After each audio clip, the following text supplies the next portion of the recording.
waxaan u malaynayaa in hadalku dhammaaday anaa hadhay looma hadle maxaa hadhaa loo hadlaa markaa intii igu horraysay murtidii soo gebagabaysay aan waxaa idin leeyahay isku duubnaada ree awdalow ma noqonayso sida madaxweyne biixi uu wado talada dalku oo ma go'aamin karo inuu doorasho awood ku qabto laakiin maxay ku dhacaysaa waa inaad idinku midowdaan haddaad midowdaan intiina halkaa fadhido oo keliya wallahi inayna doorasho dalka dhacayn run baa idiin sheegaya laakiin haddii nin walba suldaankiisa dabada geliyo wasiirkiisa dabada geliyo oo wasiirkiiba ila hadlay iyo suldaankiiba ila hadlayaan dhaafi weyno oon ka kori weyno 30 sano ka hor halkaan taagnayn 60 sano kadibna halkaa taagantaa taagnaanaysa waa ceeb bay nagu tahay inaan cabanaa ma cabanayno waynu garnaqsanaynaa garnaqsi baanu soconnaa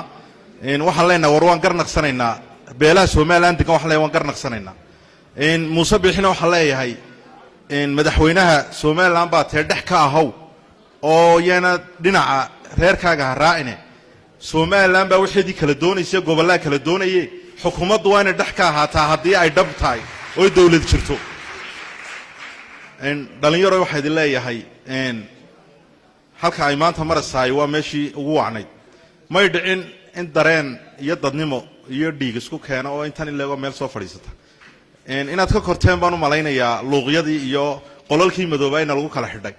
alxamdulillah meel fiican baan maraynaa waxaan idin leeyahay